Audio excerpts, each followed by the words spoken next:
आज इन्हीं अहम सवालात पर हम बात करेंगे। बिल्कुल ऐसी है, और हमारे साथ डॉक्टर सगीर अब्बास साहब मौजूद हैं, इसी के एक्सपर्ट भी हैं और लीफ्रेक्स के CEO हैं। Sir thank you so much for joining us. आपने आपके जो अगर एक्सपीरियंस की बात की जाए तो यूनिवर्सिटी ऑफ सिडनी, फिर कायद आज़म यूनिवर्सिटी, फिर आप बहुत सारी और भी यूनिवर्सिटीज़ में गए जहाँ पे आपने इसके ऊपर काम किया, इसके हवाले से रिसर्च किया और आप इस शोबे में एक नुमाया मुकाम रखते हैं। Sir thank you once again. Sir सबसे पहले तो हम अगर रिन्यूएबल एनर्जी की बात करें या फिर इस हाइड्रोजन ग्रीन हाइड्रोजन की बात करें तो इसमें हमारे जहन में ईवी भी आ जाता है, सोलर भी आ जाता है, विंड से बिजली बनाना भी आ जाता है, लेकिन इसमें अगर मज़ीद इसको इजी अल्फाज में इलेबोरेट आप ही करना चाहेंगे और हम भी सुनना चाहेंगे और पब्लिक भी सुनना चाहेगी कि ये बेसिकली ग्रीन हाइड्रोजन है क्या?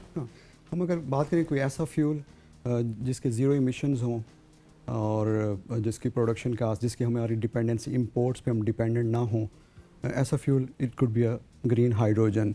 वाटर से प्रोड्यूस होते हैं और अपॉन बर्निंग कंजप्शन के बाद अगेन वाटर प्रोड्यूस करते हैं। सो इट्स जस्ट लाइक हमें इलेक्ट्रिसिटी और कैटलिस्ट चाहिए जो वाटर को हाइड्रोजन एंड ऑक्सीजन गैसेस में स्प्लिट करे, हम इस हाइड्रोजन को आगे कंज्यूम करें एज अ फ्यूल, और जब भी हाइड्रोजन अगेन बर्न होगा तो एटमॉस्फेयर में again it will release only water. Zero emission fuel है। मस्बत चीज़ इसमें ये कि हमारे पाकिस्तान के अगर हाल से हम देखें, let's if we talk about the our consumption each year, हम तकरीबन अप्रॉक्सीमेटली $16 बिलियन पाकिस्तान एक्सपेंडिचर्स हैं ऑयल एंड गैस के। Approximately $10 billion Pakistan crude oil and जो पेट्रोलियम प्रोडक्ट्स हैं उनको परचेज़ करने के लिए कंज्यूम कर रहे हैं। और सेकंड सेगमेंट हम ये देखें कि इन करंट जो सिचुएशन में वार्स हैं, थिंग्स लाइक दैट, इसने इंपॉर्टेंस बढ़ा दिया कि हमें सिर्फ ऑयल एंड गैस और इसके प्रोडक्ट्स हट के में आगे भी देखने।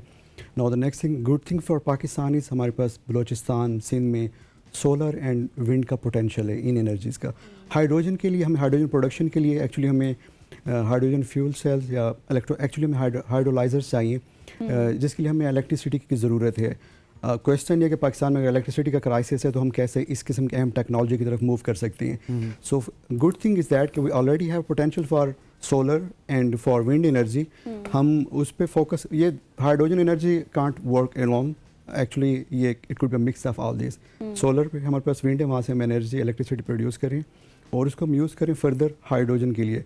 नेक्स्ट सेगमेंट इसका कंजप्शन कहाँ होगा? बेसिकली मतलब से if you talk about fertilizer industry, cement industry है पाकिस्तान में, स्टील की प्रोडक्शन का हम दोबारा अगर इस तरफ पाकिस्तान आता है, रिवाइवल आता है, सो वहाँ पर एविएशन में, शिप्स में, ट्रक्स हैं, बसेस हैं, इनिशियली वहाँ पर हाइड्रोजन की कंजप्शन बढ़ेगी। If we are gonna talk about industrial revolution, hydrogen could be a best contributor in that case. So the thing is, next normal question यही आता है कि हम हमारी जो करंट सिचुएशन है उसमें should we think about this. Definitely Pakistan की जो अगेन ग्वादर की वजह से, हमारी इस लोकेशन की वजह से इंपॉर्टेंस बहुत ज़्यादा है। अगर हम कंपेयर करें कंट्रीज़ जो इस पर स्पेंड कर रही हैं, फ्यूचर प्रोजेक्ट्स देखें, सऊदी अरब का न्योम प्रोजेक्ट में, न्योम सिटी में उन्होंने $8 बिलियन का इलेक्ट्रोलाइजर प्लांट लगाने जा रहे हैं। हालांकि उनके पास सब कुछ है। या एक्चुअली या सेकेंडली शिपिंग, चाइना के वहाँ पर उनके इस वक्त शंघाई में हाइड्रोजन वैली इस्टेब्लिश की गई, इंडस्ट्रियल कॉम्प्लेक्स है। ऑस्ट्रेलिया का 2024 का जो फ्यूचर का प्लान है क्लाइमेट से रिलेटेड, उन्होंने they are trying to be top level exporter of hydrogen. Germany, Europe का एक ये है कि बेसिकली यूरोप प्रोडक्शन से ज़्यादा, क्योंकि उनके लॉस क्लाइमेट से related they are very strict about that, so generally they would be preferring importing I think rather than establishing industries about this. So Pakistan के लिए एक अच्छा हुआ कि हमारे पास, क्योंकि चाइना अगर चाइना इस वक्त if we talk about the leading country is China about this thing.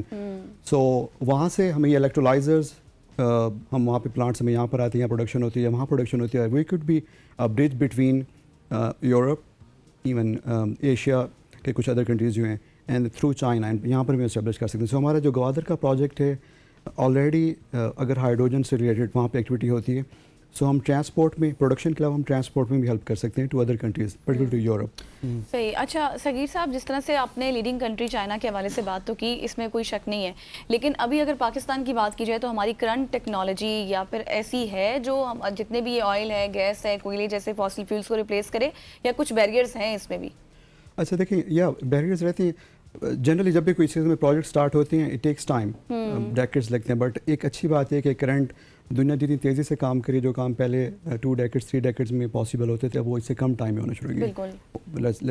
सो अगर हम देखें पाकिस्तान ऑलरेडी फोकस भी हमारा, हमें ज़रूरत भी है, सबसे बड़ा कि हमें नीड है, and we are spending a lot of money. And जब क्राइसिस आता है, रिसेंट क्राइसिस में हमारा कोई तकरीबन $600 मिलियन पर मंथ तक हमारा ये कॉस्ट तक चली गई।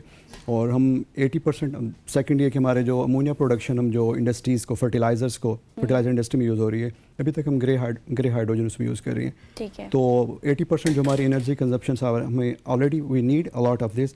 सो थिंग इज़, हमारे पास फर्टिलाइजर इंडस्ट्री काम कर रही है already that need hydrogen, but वहाँ पे ग्रे हाइड्रोजन यूज़ हो रही है। Grey hydrogen is a simple phenomena. हम maths even school college level में पढ़े था कि आप मीथेन को जब स्टीम से एक प्रोसेस है, उसमें आप मीथेन से हीटिंग आप हाइड्रोजन एक्सट्रैक्ट करते हैं, and you use that to produce ammonia, and वो फिर फर्टिलाइजर इंडस्ट्री में यूज़ होती है। इस तरह से ब्लू हाइड्रोजन है, उसमें भी प्रोडक्शन करी थी सेम फिनोमिना, बट उसमें कार्बन डाइऑक्साइड जो है उसको ना कैप्चर किया जाता है। So grey hydrogen is a bit cheaper source of ammonia जो अभी यूज़ हो रही है इन फर्टिलाइजर इंडस्ट्री, बट वो पोल्यूशन काज करती है रेडिली।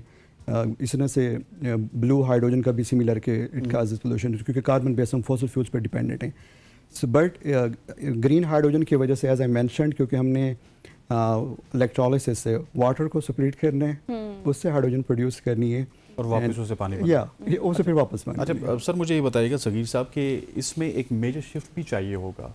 अगर आप ट्रांसपोर्ट की बात करते हैं, इंडस्ट्री की बात करते हैं, वहाँ पे जो मशीनरी चल रही है, जो इंजन चल रहे हैं, अगर ट्रांसपोर्ट में अभी इस वक्त पेट्रोल चल रहा है, डीजल चल रहा है, वहाँ पे एक मेजर शिफ्ट भी तो होगा ना ग्रीन हाइड्रोजन के लिए, कि पूरा इक्विपमेंट भी आपको नया लाना है, पूरा सेटअप भी तो नया लाना है। जी, हमें कुछ जिस गाड़ी में पेट्रोल डलता है उसमें तो ग्रीन हाइड्रोजन नहीं डल सकता। सही।